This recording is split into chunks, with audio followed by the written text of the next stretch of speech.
I want to go across now to Rajya Sabha MP Milind Deora, who gave the Thackeray's the fright of their life by fighting right till the very end. He lost in the end, but what a fight this was. I mean, I asked earlier if you were Bali ka Bakra, far from. You almost turned out to be the giant slayer at the end of a long and bruising day. Milind bhai, your reflections on what could have been? Thank you. I'd like to go beyond the terms of Balika Bakra and Giant Slayer. I think there's more to politics and elections than that. The truth is, as I said to you earlier, there was a lot of anti-incumbency locally, and I took on, I would say, the entire might of the UBT party, which still is formidable in certain parts of Mumbai. They won 3 seats in South Mumbai itself. And the entire might of the party, when I say the entire might, Worli, mind you, I was taking on a former CM, a former minister in the government of Maharashtra, a former union minister. The local MP is theirs. The local MLAs, of course, Aditya. 2 MLCs from Worli who are both former MLAs of Worli, 3 former mayors. And MNS who was busy cutting our votes. And for us to have brought it down to 8,000 votes, in my opinion, I'm proud of the way we ran the campaign within a very short period, maybe about 18 days or so. So, as I said earlier to certain friends in the media, that I'm a Rajya Sabha MP, but I will continue to work as a Lok Sabha MP, as a Vidhan Sabha MLA for the people of Worli to get them justice. I think that they've been deprived of that for a long time, and I don't say that as a political point. There was a response from the people that they wanted a change. And if we didn't succeed in giving them a change electorally, we will try our best to do that developmentally. Do you concede that at 133, the BJP has the legitimate right to seek to be chief minister, that your boss, your political boss, Eknath Shinde, fought hard, did spectacularly well, won more seats than the entire MVA, but will find it tough to be CM given the scale and scope of the BJP's victory, Milind? Look, I don't want to get into these things and comment on a public forum like a news channel, but ultimately we fought the election under the Chief Minister's leadership, under both the Deputy Chief Minister's leadership, and I'm pretty sure that internally there will be a discussion and that everything will be well and shared with you very shortly. Were you expecting this level of mandate, or would you concede that this is beyond your 234 now, MVA at 48, all of MVA out of 288 seats has more than what the India Alliance has in Jharkhand out of 81. I mean, that's just phenomenal in terms of election performance. Let me be brutally honest. I was not expecting this scale of a mandate. I was certainly expecting a comfortable majority. When I say comfortable majority, Mahayuti crossing 145 seats without having to depend on independent MLAs, but reaching 234, I didn't expect that. I thought maybe in the range of about 180 or so. That was my personal view.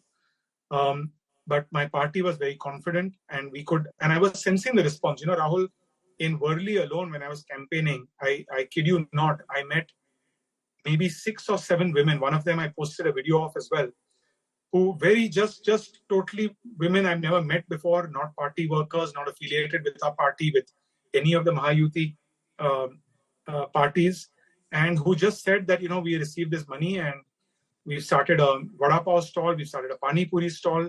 I remember meeting a woman who was running a stall, and my convoy, when we were passing, we almost toppled her stall over, and I was very upset about that, and I caught the stall, helped her, and I said, "Are you okay?" And she said, "Yes." And she said, "I just started this about a few weeks ago, and I'm a divorcee, a widow, sorry. My husband passed away. I have a handicapped child. I have to provide for my home. And I use the money from the Ladki Behan scheme to set up this business. And my camera team was with me, and I said, you know, would you like to send a message to the Chief Minister?" And she started speaking and had tears in her eyes. She couldn't speak. So, you know, there was this overwhelming support, which was very visible during a campaign from women especially. That's one. I think the second thing which worked was, we ran a campaign which said that we want to take Maharashtra forward. We had an agenda. There was projects on the ground that had been executed. As usual, all I was hearing from the opposition was, I'm going to stop this, I'm going to stop that, I'm going to stop this. Almost like it's it was a campaign slogan, like, I'm going to stop this. So we coined the phrase speed breaker politics. No, but Ramesh Chanitala, who ran the infamous Congress campaign in Maharashtra, has just said that today's verdict is unbelievable. I have contested many elections myself. We spoke to people on the ground. Even the exit poll said there is a fight. How can we believe this verdict? From Manikam Tagore, all these people well. Manikam Tagore says money won. I just had Amitabh Dubey of the research cell. He says, something seems terribly amiss. They're questioning EVMs and whether they are valid. How do you respond to the kind of reactions that we're seeing from the Congress party, Milind? I find it ridiculous. And of course, some of the names you mentioned are people I hold in high regard. Some are complete clowns, unfortunately, and I don't like to say that. Which one is the clown? Whoever, that doesn't matter, but some of them have absolutely no idea on the ground.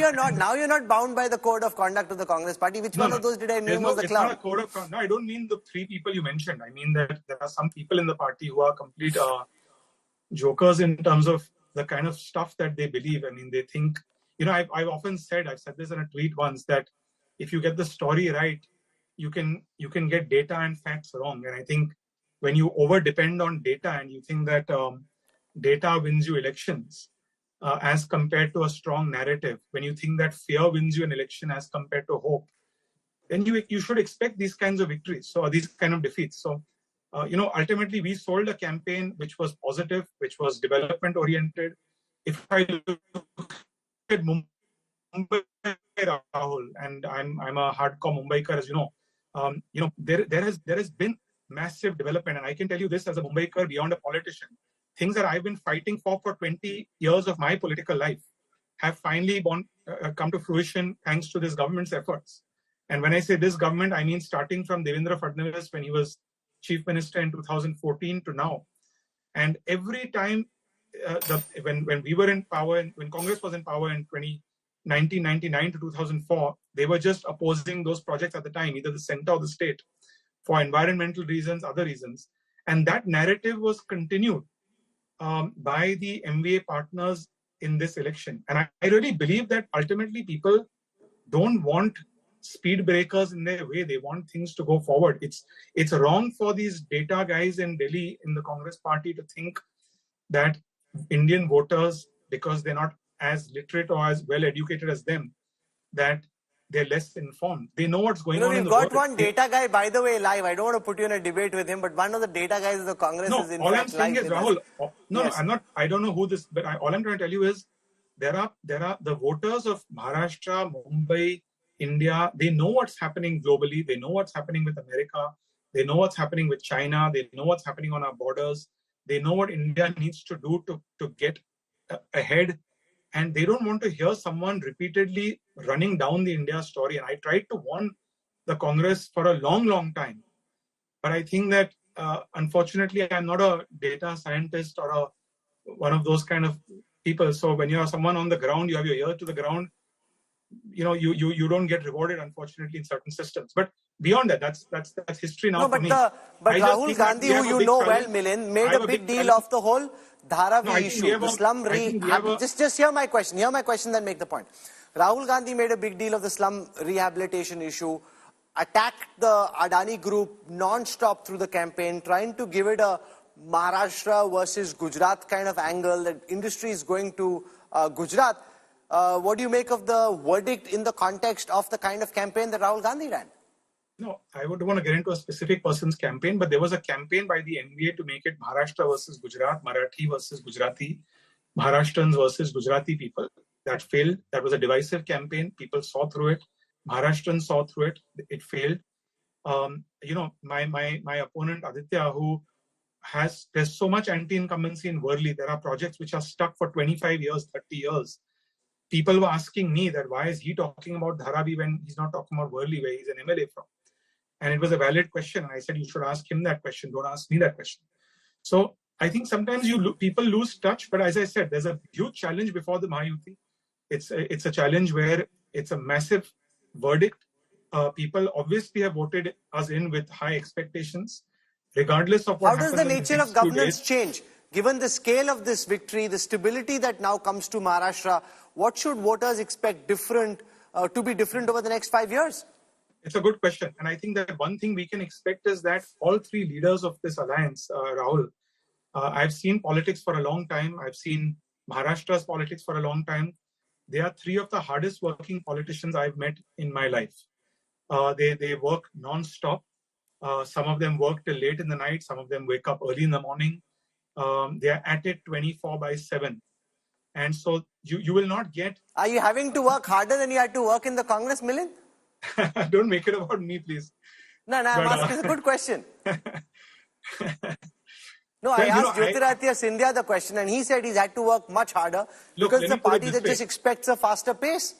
Let me put it this way. Now, since you're making it about me, I entered politics to work hard, to do good things, to make change, to bring about positive change. Am I feeling more empowered that there's more people who want to listen to good suggestions about taking Mumbai forward, about attracting investments to Maharashtra? Yes, I am feeling more empowered, if that's what you're asking me. Does that make me want to work harder, leave no stone unturned? Yes, it does.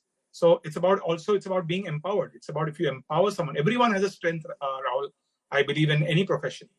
And if you empower those strengths and don't see those strengths as weaknesses or as threats, then people do their best. But that aside, I think that because these three leaders are extremely hardworking, nobody will be able to complain that they are inaccessible. They're not going to be working hard. They're not going to be working 24/7 for them. That said, it's also literally a 24/7 government because Ajit Pawar starts from 5 in the morning. Eknath Shinde sleeps only at 5 at night. So you've got the whole day covered. One guy is sleeping when the other one wakes up early. The other guy is up all night when the first one's sleeping. So it's 24/7 in a very literal sense of the word. No, but even Mr. Shinde may sleep late, but he also wakes up early. So he's someone who, in fact, I think he doesn't sleep enough, and I try to tell him to sleep off. But anyway, that's a different issue. I think that the challenge before us will be to honor this mandate, to do our best, to continue with schemes that have worked and that are truly empowering people. Number one. Number two, to also, we've done well economically. We were number 2 in terms of attracting foreign direct investment about 3 years ago. We've come back to being the top state in terms of attracting FDI in India. Almost 52% of foreign direct investment which came to India last year came to Maharashtra, which is unprecedented and very encouraging. But we certainly need to do much more. I would say the biggest challenge before the government will be that we need to bring more and more investments in. We need to increase revenue for the Maharashtra government so that we're able to continue to support and further augment and strengthen these schemes. That to me is challenge number 1 before the government, which we need to put our heads down after everything settles down and focus on. We'll leave it there. Milind Deora, for fighting a good fight and for joining us tonight. Thank you very much. Wish you all the best. Thank you.